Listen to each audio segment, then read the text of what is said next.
Ассалаумағалейкум, қымбатты телекөрермен, эфирде спортсмен хабар және оның жүргізушісімен Алданазар Нағмет.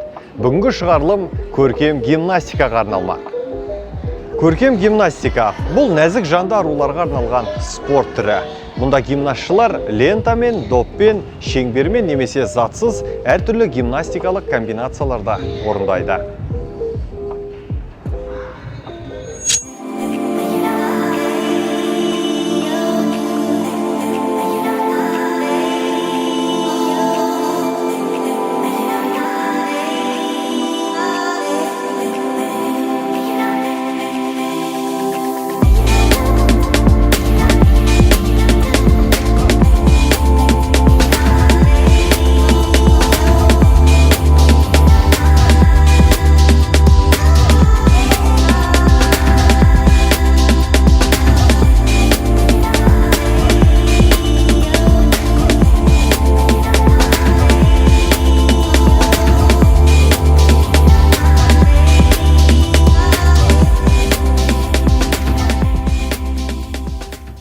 Көркем гимнастика шұғылданушылардың дене сұлулығын қалыптастырып, эстетикалық тәрбие береді. Мұнда гимнастшылар әртүрлі қимыл қозғалыстарын жасау арқылы өнер көрсетеді. Енді бұл спорт түрін бізге толыққанды түсіндіретін облыстық көркем гимнастикадан аға жаттықтырушы Гүлмира Әбсұлтанқызынан сұрап білетін боламыз. Сәлеметсіз бе? Қалыңыз қалай? Саламатсыздар ма? Ең бірінші бұл спорт түрін танысу үшін бұл спорт түрінің тарихы жайлы айтып беріңізші. Енді көркем гимнастика, көркемдік деген мағынаны белгіленіп тұрғандықтан 1913 жылы Россия қаласында Санкт-Петербургта дене тәрбиесі кафедрасында би мен спорттық гимнастикадан үйлесіп, көркем гимнастика бөлімшесі ашылады. Сол жылдан бастап көркем гимнастикамен жаттықтырылатын жаттықтырушы спортшы қыздар көбейе бастайды. Өйткені ол көркемдік, әсемдік, небір предметтермен жұмыс істегендіктен өте көркем, сұлу нәзіктікті белгілетін спортшыға келеді. Ал бұл спорт түрі біздің Қазақстанда, біздің Қызылорда облысында қашаннан бастап басталды? Енді бірінші айтып кетсек, Қызылорда, Қазақстан өзіміздің елімізде 1957 жылы Целиноград қаласында ашылған екен. Сол ашылғаннан бастап еліміздің түкпір-түкпірінде көркем гимнастикамен айналыса бастаған небір азаматшалар болды.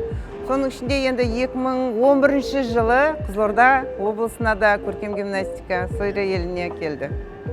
2011 жылдан бастап тұрақты түрде? 2011 жылдың наурызынан бастап тұрақты түрде көркем гимнастика Қызылорда облысында ашылды. Рахмет. Ал енді бұл спорт түріне жалпы неше жастан бастап қабылдайсыздар? Енді көркем гимнастикаға деп айтылып отырғандықтан бізде қыз балаларды денесі қатаймай тұрған кезде 4-5 жастан бастап қабылдану басталады. Оған әсемдігіне, дене бітіміне, түр сипатына, секіргендігіне, әр қимылына қаралып барып бекітілеміз. Сіз менің келесі сұрағыма да жауап беріп қойған сияқтысыз. Негізі бұл ең алдымен жалпы неге мән береміз деген сауалдан туындайтын жауап қой сіздікі. Енді соның өзінде де осы келіп, осы спорт түріне қызығушылық танытып жатқан жас аруларымыз, жас бүлдіршін қарындастарымыздың кейде дараланып жататын тұстар болады. Сондай оқушылар өзі бір көрініп тұрады ма? Қалай? Жалпы несіне мән бересіздер? Әрине, дараланғанына дене бітімі демекші, әр қыз бала емес, әр адамның өзінің дене бітімі болады. Оның ішінде көркем гимнастикаға еліктегіш қыздардың дене бітімдері мойыны ұзын, өзі сұрғақ, өзі гибкий дейді, икемді, қозғалысқа, биге деген икемділігіне қарап, сосын аяқ бітіміне қарап, жаңағы бізде борцовский телосложение дейді ғой, сондайға болмауға тырысамыз. Енді бұл спорт түрі, өзіңіз айтып өттіңіз, 2011 жылдан бастап біздің өңірде бар деп. Ал енді осы спорт түріне біздің облыстық спорт басқармасынан қазіргі таңда қандай қолдаулар көрсетіліп жатыр? Енді 2011 жылы сол спорт басқарманың басшысы Мұстафаев Садық Шонбұрныштың ұсынысымен, облыстың әкімінің қолдауымен сол көркем гимнастикаға жаттықтырушы шығып, мені шақыртып, сол ашылған бойы. Енді ол кісілердің арқасында осындай дәрежеге жетіп жатқанымыз сол облыстың спорт басқармасының арқасы деп айтуымызға хақығымыз бар. Өйткені қанша дегенмен мынандай залға, қаншама балдарға дайындық жүргізуге зал болудың өзі ол көмек үлкен көмек. Яғни құрылғылар болсын, әрбір жаттығу заттары болсын дейміз, форма деп жатамыз, соның барлығы спорт басқармасынан. Жоқ, оның барлығы спорт басқармасынан келе береді деп айта алмаймыз. Өйткені бізде құрылғылар, жаңа айтып кеткендей, добымыз бар, булавымыз бар, мяч, обруч, лента деген, олар тез бұзылып қалатын нәрсе, тез өңдеуге келмей қалатын жағдай. Мысалы, олар бізде өзіміздің фиджевский фирманың заттарын алуға тырысамыз. Мысалы, Сасаки, Пастарелли деген, олар өте қымбат болады. Мысалы, біздің бір мячымыз алған кезде 64 мыңға дейін болады. Бір доп. Бір доптың өзі. Бір доптың өзі 64 мыңнан, 45 мыңнан 64 мыңға дейін болады. Бір купальниктеріміз бір кигенде, мысалы, 4 витке шығатын болса, 4 купальник киюге тырысу керек. Жарыста. Жарыс уақытында. Бірақ енді нақа 4 кимегенде де 2 купальник киюге уже болу керек.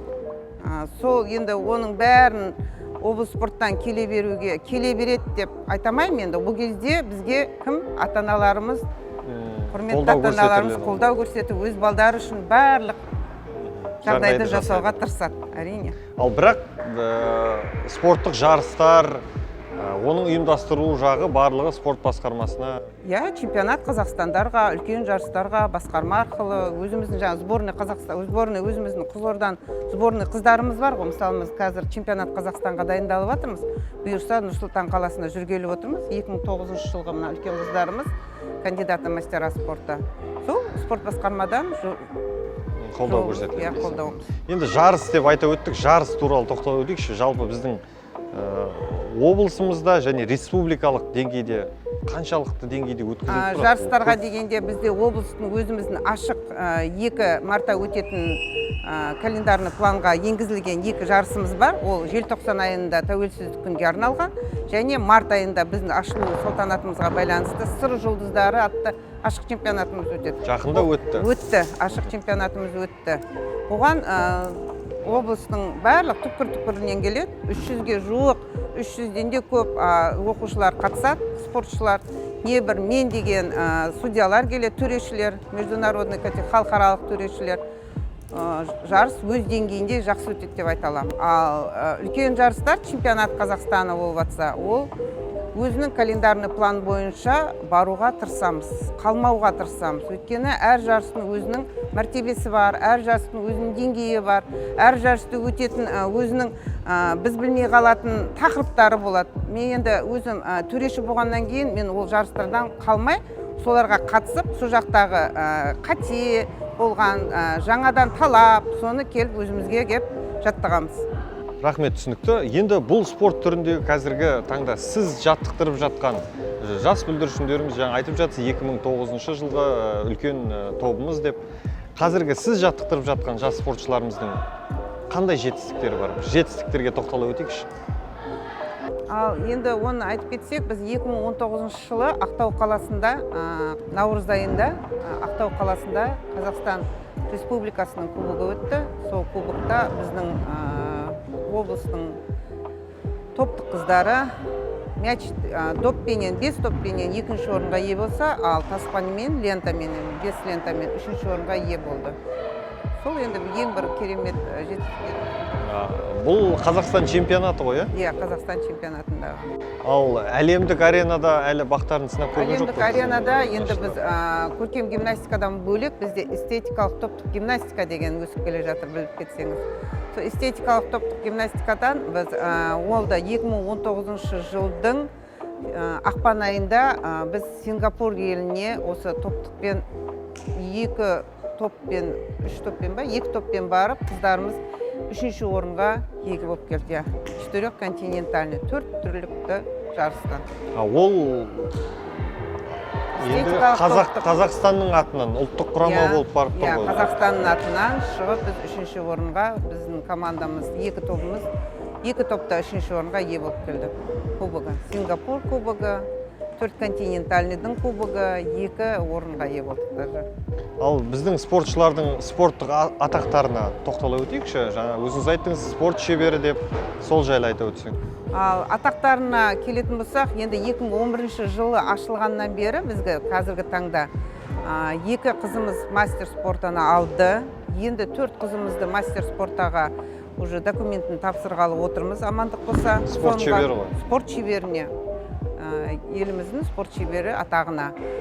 4 қызымызды тағы да спорт шеберіне үміткерін дайындап отырмыз тапсыруға. Одан бөлек бір 20-ға жуық, 25-ге жуық даже айтып кетсем, өткен ішінде уже бітіріп кеткен қыздарымыз да бар. Бітіріп кеткенді қоссақ, 25-ге жуық спорт шеберіне үміткер қыздарымыз осы таңда бар.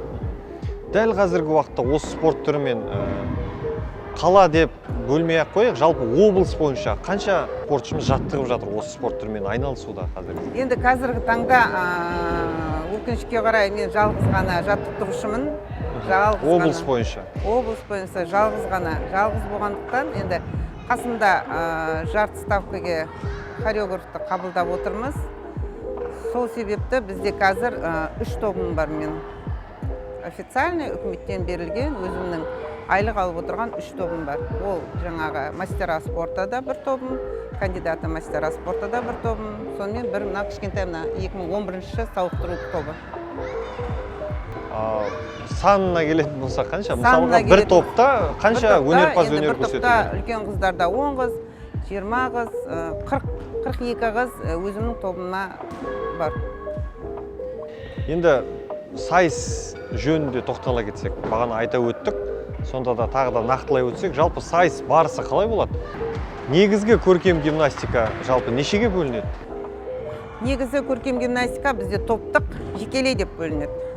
Топтықта ол көріп отырғанда 2 түрмен шығады, мячпен или лентамен, мячпен или скакалкамен. Ол кезде 5 қыз шығады, 5 қыздың предметтері бәрі бірыңғай бірдей болу керек.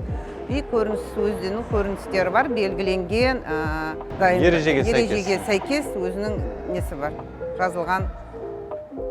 Жоғарыда айтылғандай музыка арғағына көбіне музыка арғақпен ғана жұмыс істеледі. Музыка арғақпен ғана? Көркем гимнастика бізде музыка арғағымен. Мысалы, топтық гимнастика 2,5 минутқа дейін созылса, ал жекелейі ол 1,5 минутқа ғана созылады уақыты. Ал бұл программалар деп айтып жатамыз ғой енді жалпы. Бұлардың барлығын спортшылармен бірге өздеріңіз ақылдаса отырып шешесіздер ме? Қандай әуенге, қандай қимылдар жасауға? Бұның барлығы жалпы қалай туындайды? Ойдан құрастырасыздар ма? Енді оның бәрі әрине ойдан келетін нәрсе. Мысалы, спортшының деңгейіне қарайсың, дене бітіміне қарайсың, мінез құлқына қарайсың. Мысалы, бір қыз бала лириканы жақсы көрсе, біреуі тез жұмыс істегенді жақсы көреді. Топтыққа да солай келеді. В основном лирикаға келген балдар тез жұмыс істеуге, басқа неге рок-н-ролл, мысалы, рокқа, билеуге сәйкес келмейді да. Сол үшін топты жинағанда да әркім өзінің мінез құлқына қарай, дене бітіміне қарай, түрі әлпетіне қарай қабылданады. Жұмыс істей бастайды группа бойда. Әуеннің ырғағына қарай қимылдары да баяу болады, тез болады деген сияқты. Целый нені көрсету керек қой, сценасын көрсету керек қой. Сол мысалы берілген ырғақтың фольклорлық па, соның не жөнінде айтылып тұрғанын дене бітіммен, предметімен көрсете білу керек. Оны бізде артистика есептейді. Бізде мысалы төрешілерде 4-ке бөлінеміз. Бірінші дене бітімін тексереді, бір судья, екіншісі таспамен қалай жұмыс істегенін не қылады, үшінші артистиканы тексерсе, төртінші исполнение, аяқ қолының ұшының, басқаны, дене бітімі, анау аяғын қалай қойды, қолын қалай созды, соның бәрін тексеріп жазып отырады. Сайыс барысында топтар өз кезегімен қойылымдарын қойып жатыр, көрсетіп жатыр. Жеңімпаздар қалай анықталады? Бал арқылы, жаңағы сіз айтып өткен 4 судьяның жоғарғы бал қоюына. Жалпы неше балдан тұрады деген секілді? 10 балға дейін жоқ. Әр, мысалы, артистика 10 балдан төмен қойып атса, исполнение 10 балдан төмен қояды. Ал техникалар, жаңағы дене бітіммен предметті есептейтіндер, олар кім не істеді, соны сызады. Мысалы, сотрудничество дейміз, 3 қыз тұрады да, 2 қыз переворот жасап, лақтырып қаққан бізде 0,3 болады. Или же бір-біріне қатты лақтырса, жоғарыға ол 0,4 болады. Қалай жоғарыға кеңінен лақтырса, ол ұзағырақ, қымбаттырақ болады. Демек, әр түрлі өзінің жасаған іс-қимылдарына байланысты өзінің балдары бар ғой белгіленген. Өзінің элементтері бар. Мысалы, біздің қыздар неше түрлі жаттығу жасап жатыр ғой, ласточка, поворот, перевороты, соның бәрі әрқайсысы өзінің оценкасы бар. Жалпы қанша жаттығу түрі бар, ондай ақпарат бар ма, әлде бұл ойдан Қалай құрала береді? Ойдан құралмайды, бізде деген Белгіленген кітабымыз бар. Мынандай кітабымыз бар. Сол кітаптың ішінде белгіленген жаттығу бар. Әр жаттығудың өзінің қойылатын бағасы бар. Қымбат баға, арзан баға, мысалы 0,2 ол енді арзандау болады, кішкентай балл болады, ал 0,7 это уже көп болады. Мысалы жаңа боковойдан бүйтіп жүгіріп секірді ғой, бүйтіп антурнан, жт антурнан дедік, сол кезде ол 0,5-ке дейін көтеріледі. Егер ол секіріп атып шалқайса, ол 0,6-ға дейін көтеріледі. Сол мен сол. яғни әртүрлі қимыл қозғалысына қарай баға берілетін болып тұр. Баға беріле береді.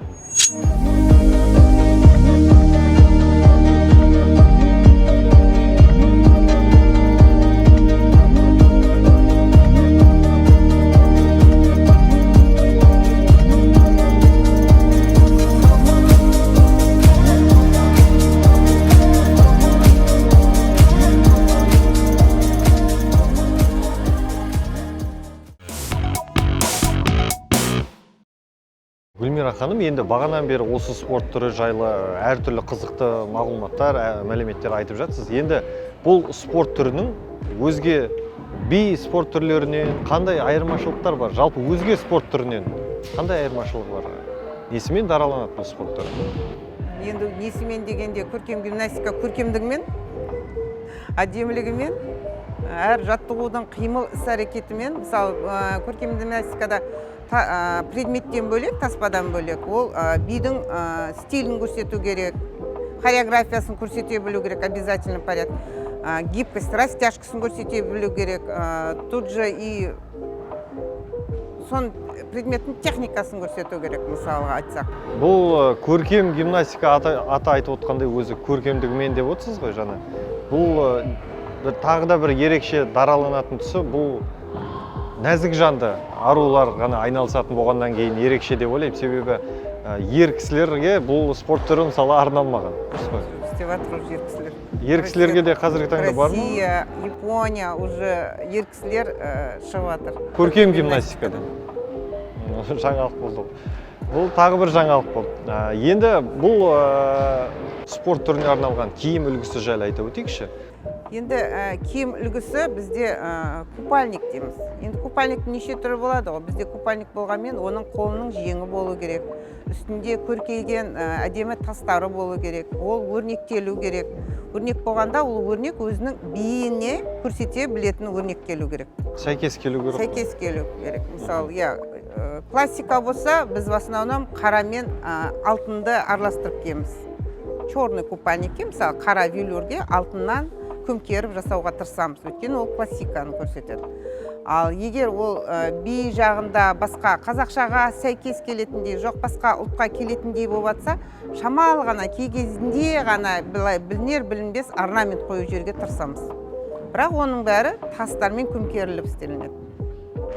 Бұл енді өзіндік бір дараланудың да бір түрі ғой, себебі өзге командалардан ерекше болу үшін барынша. Ол шыққан кезде купальник, жаңағы сыртқы киім өте жақсы оценкеге алуға дейін барады. Мысалы, біздің бір купальнигіміз, енді біздің купальник демей ақ. Бағаға әсер етеді ғой демек. Әрине, артистикаға беріледі. Енді біз сыртқа шығатын чемпионатқа, мирға шығатын қыздарымыздың бір купальнигі $2000, $1000 жоғарыға кетеді. $1000 десе де болады енді.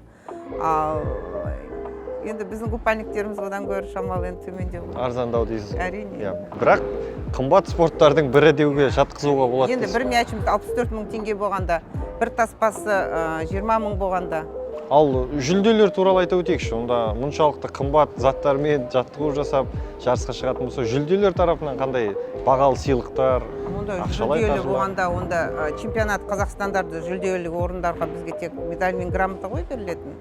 Ал спорт шебері атағын алу үшін қай жарыстың, қай сайыстың жеңімпаз атану? Өте орынды сұрақ. Спорт шеберін алу үшін қазіргі таңда біз чемпионат Қазақстаннан 2 мартта өзінің берілген оценкасы болады. Балл дейміз ғой. 4 спортынан, жаңағы мысалы мяч, обруч, лента, булавы деген 4 түрінен әр қайсынан где-то 15 балдан оценка жинап, соның бәрін құрастырып, 2 чемпионат Қазақстаннан кейін спорт шеберіне атағына ие болады. 2 чемпионаттан кейін бар, бе? ол гимнастикаға сұраныс өте Сұраныс көп көп. па? Өйткені ол әдемілікті, әсемдікті олар ойлайды. Енді ол біздің жұмыс бабы болғаннан кейін, любом случае қыз бала түзеленеді. Дене бітімі түзеленеді. Өйткені біз хореография тұрамыз, растяжкаға тұрамыз. Оның бәрі қосылған кезде күнделікті күн труд все перетрет демей ма? Сол сияқты ол күнделікті жұмыс істегеннен кейін ол любом случае ол тартылады, дене бітімі әдеміленеді, мойыны сұрғақ, бойы ұзарады. Это однозначно көркем гимнастикада келгесін. Рахмет, түсінікті. Енді Гүлмира ханым, қазіргі таңда сіз жаттықтырып жатқан жас спортшы қыздарымыздың қазіргі таңда бір сайыс барысына дайындалып жатқан бір қойылымдар болса, соны тамашаласақ. Бұны көрген қала тұрғындары, кішкентай жас бүлдіршіндеріміз қызығып мүмкін осы спорт түріне келіп қалар дейміз ғой. Қойылымдарын тамашаласақ.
сұхбатымыздың жоғарысында сіз айтып өттіңіз 5 жастан бастап қабылдайды деп. Ал неше жасқа дейін спортшыларымыз осы спорт түрімен айналысады?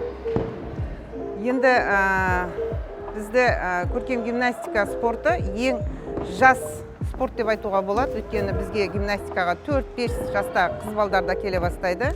Өйткені дене бітімі қатып кетпеу үшін дейміз. Әрине, ол барлығы гибкіске, икемділікке келгеннен кейін жастайынан бастап баулаймыз.